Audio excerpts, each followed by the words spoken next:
by sound financial decisions. I see, sound financial decisions, right. But you are the general manager, by the way. Typically, what do you do when you go to work on a regular day? I mean, so my work involves ensuring that the operation, everything is working well. Okay. From winning new accounts to managing those that we already have, to the fund managers, to our risk, our custodians. It spans the full range. Primarily, I spend a lot more effort in managing the relationships with the clients that we've won. So employers give us mandates to manage pensions for their employees, and we manage the relationship and ensure that they are in the loop, they are well educated, and the employees get the benefit. I see. And make good. Meaning you work, right? I do. I also work. I do a lot of work. There are lots of people who also work. Most of them prepare for retirement. Most of them will go on retirement, including you and I. Some are even on retirement already. But it appears a lot of people are not financially prepared when it comes to, you know, pensions, when it comes to retirement. So why do we have such a situation still lingering? I mean, it's interesting. It's a very worrying question, but I think it's linked primarily to financial literacy, which remains very low, and also a bit of our cultural positioning. Most of us think of our present pressures. Everybody thinks about how to solve the immediate problems that are on them. In fact, you find that people find it very difficult to save in Ghana and in sub-Saharan Africa, just because our financial needs, or the pressures that pushes us, they far exceed what we can earn. And so when somebody gets money, the first thing that they want to do is to solve the immediate problems. Putting money down for retirement is the least of their problems. To where somebody says, if I can't eat today, why should I put money down for tomorrow? I don't know if I'll survive tomorrow. So this mentality feeds a lot of our disposition towards things like pensions. Okay, so it's a mentality problem for you. It is. But from the work you do, what will you say is the biggest misconceptions of all when it comes to pensions or retirement? Is it that people think that it's never going to come? I think the biggest misconception, in my view, is people tend to believe that they can always do it later. They tend to think that if I do well, I'll be able to take care of myself in the future. And so because of the current pressures, they focus on today, thinking I'm doing my side business. If I do very well, I'll be able to make enough money to take care of me. If I'm working, I don't think about pensions until I'm 55 years. And I'll begin to check, what am I going to get when I go on pensions? And so I think the biggest misconception is people think they are going to be generally okay, and we don't think about pensions until it is a little too late to engage with the subject. So from what you say, what I gather is that a lot of people even confuse, you know, preparing for retirement or even planning for it with everyday savings or even investment. Do you also share in a similar sentiment? Yes and no. I don't think people think of it even as savings. They don't think about preparing for retirement at all. At all. Wow. When you interact with people, they don't even know where their pensions are. The average 25, 30-year-old, 35-year-old is not active about their retirement. They trust that things are being done. And it is when maybe they are getting to their 50s that they get a little bit more concerned, when they get messages from us informing them of what their pension funds, where their pension assets are, where they've reached, that it begins to pique their interest. I mean, take me for example. I mean, truthfully, before I joined Petra, I was very, very passive about my pensions. I didn't know which trustee was holding what, whether my employer was remitting the money to them or not. And I realized that mentality feeds throughout the economy and the industries where you find ourselves. So a lot of employees don't know. They don't check their pensions. They don't. Their data that we hold, their telephone numbers are even wrong. And when you send them text messages, you send them statements, they don't check it. Because in their mind, pensions is for the old people. I see. I'm young now. We'll be talking about how to correct all these wrongs that you've mentioned. But really, I want us to get started here. What will you say is the formal or legal structure when it comes to pension systems in the country? A lot of people know about SNIT, but I know that there is more to it. So let's get started here. Pensions in Ghana. Yeah. What does the structure look like? Right. So pensions in Ghana has evolved since 2008, where the president came up with a commission that researched how retirees are being treated and what benefits they are getting and reforms. That led to the new Pensions Act that was passed in 2011. So that's Act 766, right? Yes. Okay. So before this act, pension was primarily an insurance, which is what SNIT provides. Money is taken out of your basic salary and it is invested with SNIT, and upon your retirement, that money ensures that you have something until you die. That review came out to show that this payment, this system was inadequate in providing for people's retirement incomes. And so it led to the multi-tiered new act that we have in place, which now allows for a multi-tiered pension regime. Which so how many tiers? We have 3 tiers. In fact, you can have up to 4 tiers. Tier 1 is your SNIT, which is essentially an insurance. And then you have your Tier 2. Which is managed by corporate trustees like Petra and the others that you have in the market. And then you have Tier 3. So Tier 1 and Tier 2 are mandatory by law. Let's take it one after the other. Let's start with Tier 1. Yes. Okay, so Tier 1, break it down for me. So Tier 1 is what technically is termed as a defined benefit. Essentially, it's an insurance pension provision that says, if you pay me 13.5% of your basic salary for at least 15 years, then an organization, which is SNIT, who receives that money, is obliged to pay you at least 37.5% of your best salary over the last 5 years after your pension until you pass. Okay. So that's a defined benefit, right? Now, when you come to Tier 2, which the corporate trustees, is a defined contribution. This says, give me 5% of my money. The benefit is based on how well your corporate trustee does. So essentially, it's an investment. And so Tier 2, Tier 3, Tier 4 gives you the room to save anywhere above what you give to SNIT in an investment that is protected by the National Pension Regulation Authority until you go on pension, and then you can access that money either through a lump sum, through other benefits that help you to take care of your needs. You find that most people, we have a misconception. We think you'll be fine when you go on pension, but when you go on pensions, your cost increases. So today you are at work, you sit in a condition provided by your employees. Sometimes you have work car. But when you go on pension, you need to provide your own car. You need to provide your own health insurance. You need to provide your own, a lot of these things. You have to pay your bills.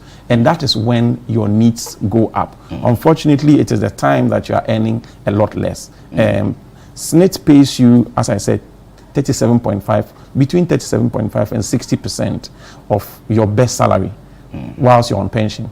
And clearly, taking half pay until you die is difficult to manage in our inflation society. Okay, so Tier 1 and Tier 2, they are both mandatory under the law.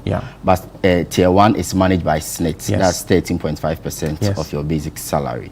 And you must contribute for 15 years before you qualify for that when you go on retirement. Either at age 60 or even if you go in for early retirement or at 50 or 55 years. That's why. But Tier 2, although mandatory, that's 5% of your basic salary. But that is managed by a private pension fund manager. So that's where you have the private pension companies coming, trustees coming, licensed by NPRA, by the National Pension Regulatory Authority. That's NPRA. Okay. But you mentioned Tier 4. Tier 3, I know, is personal pensions or occupational pension. Yes, occupational pension, we call it. But there are 2 types. Either you are doing the personal pensions or the Provident Fund. Okay, so you've explained Tier 1, Tier 2. I want you to go into Tier 3, and then the Tier 4 you are talking about. I'm hearing it for the first time. Educate all of us. So Tier 1 and Tier 2 is the mandatory. That the law requires every employer to make contributions on behalf of their employees. Now, this, as I explained, takes care of 18.5% of your basic salary.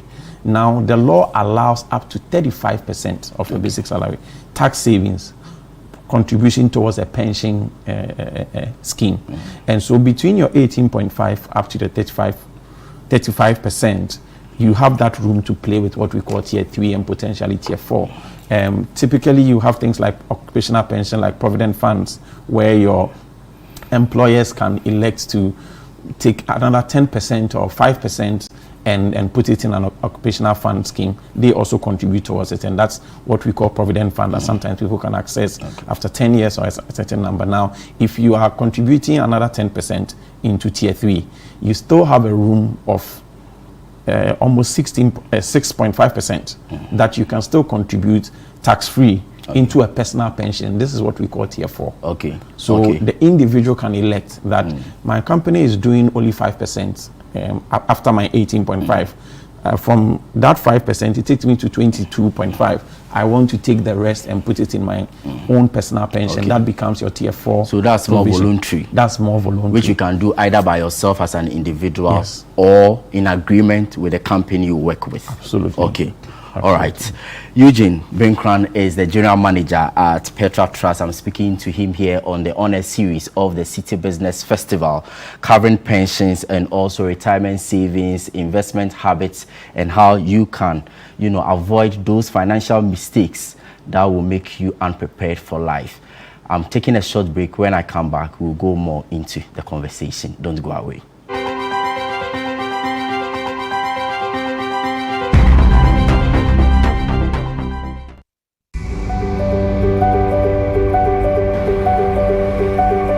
You need a bigger space to grow your business.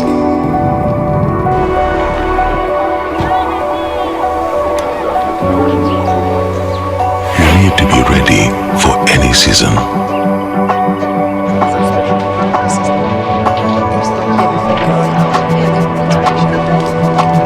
You need faster checkouts for these busy days.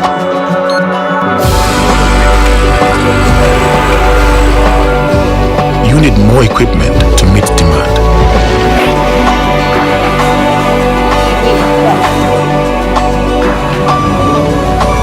You need to make sure everyone gets paid on time. In business, we need advice, solutions, and sector expertise when it matters. Your new office space looks great. What's next? We get it. Absa Business Banking.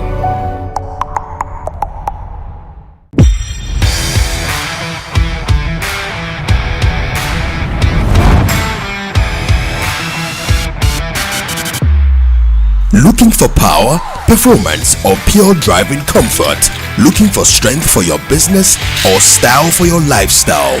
Welcome to Zondertech Ghana Limited, your one-stop automobile shop.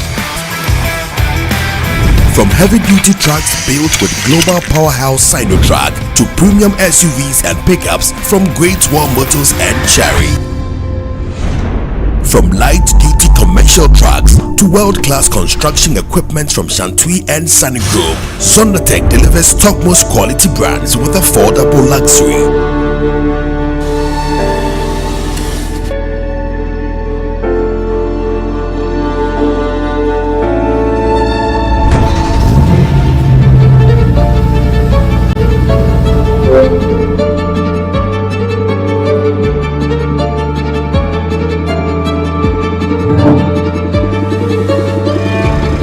Zondertech gives you power, prestige, and performance all in one place.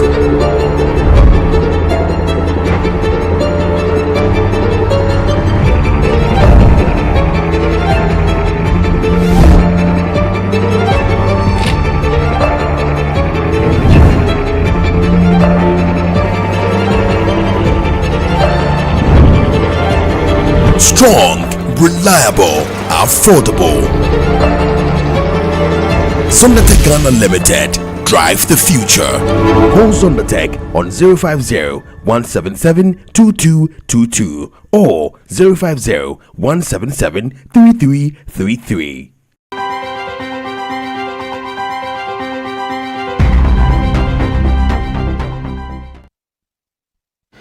You're welcome back. Today we are explaining how the country's pension systems work, why long-term financial planning also matters, and what people can do to build assets that can support their future generations. And it's part of our honor series of the City Business Festival 2026. I'm talking to Eugene Benkran, General Manager at Petra Trust. We also, Eugene, before we went on that, breather, you were talking to us about the kind of pension systems that we have.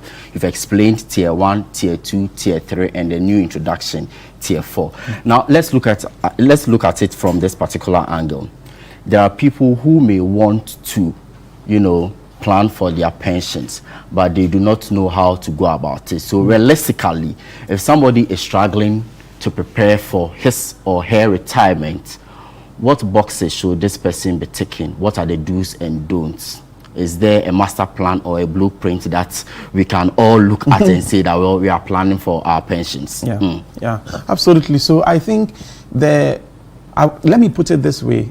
Your retirement savings is actually part of your larger financial plan. Wealth creation, as you spoke about. In finance, you start from the most risky position and you work your way back. The reason why you have pensions as a law is because the most risky part of an individual's life is when they cannot earn income, which is retirement. And so government has put in a law to say we want to secure that for everybody, because that is social protection. We can make a lot of mistakes at a place where we don't have money. So I think you start from, anytime you earn money, pay your future self first, because one thing is certain. There will be a day that you will not be able to work the way you're working to earn the way you are earning. That it is not an if, it is a when. It's going to happen. And so when you earn 100 cedis, decide that I'm going to pay my future self 20 Ghana cedis before every other thing happens. But what we typically do is, I have 100 cedis, let me sort out my phone, let me sort out this. If I have something left, I'll put it in savings. And you realize that the 100 cedis is finished. And it's okay, when I get the next 100 cedis, I'll try and make some savings. And then it sort of continues. Some people are able to discipline and save a little bit, and then something happens. There's a family funeral of mine. Uncle is dead, we are supposed to contribute 5,000 cedis, and then they go and take that their savings and then come and contribute because they want to honor their uncle, which is good, which is fine. Unfortunately, you are actually withdrawing from your future self to be able to meet a current need, and when that future self happens, you have nothing to save. So my advice, there are two people. Those who are working in the formal sector, be very active. Make sure you know where your pensions are going, how your funds are doing. If you can enhance it, take full advantage of your 35% and make sure that you are paying your future self. Those who are in the informal sector, you are on your own. Yours is actually more critical than anybody else. There's no law that comes to chase you. In fact, we do have the law, but it's difficult to enforce in the informal sector. But now the onus is on you. And so when you do your own work and you earn the money, make sure you pay your future self first. Set up a personal pension account. You can download the Achieve app on Petra Online and set up your account and then make payments either through Momo or bank transfers. Speak to somebody. Just make sure that you have an investment vehicle, which is pension track like Savings Booster, which we have at Petra, and make sure you pay yourself first. But what's the ideal situation? Do I save and say that, okay, this lump sum that I have, it covers everything, so when I want to go on retirement, I go and take something from it, or I save for other things and then save differently for my pensions? 1. 2, what is the ideal age for anyone working? Do I say the moment I start working, I need to prepare for my pension, or I should wait? Let me say, go 5 years, 10 years in my working life before I start preparing for my absolutely for my pensions. Then we'll talk about how to rope in the informal sector players. Understood. As well as what you people have on board at Petra. Understood. So I mean, for things like tier 2, which is essentially an investment in the pensions industry, you have to start day one. Because essentially it's what you put in that it is invested in. So the very first day I receive my employment letter, I need to make that provision. You need to make that provision. Go into it and ask, how can I enhance myself? Because just to answer the first question that you asked, you don't save a bulk and then go and tap in for everything. That's where the discipline and the problem lies. So you have your pension fund, which is your retirement savings. After that, you need to build yourself what we call a reserve fund or an emergency fund. That is what, about 6 months, depending on the industry you find yourself, 6 months salary that you say, apart from my pensions, I've been able to save at least 6 months.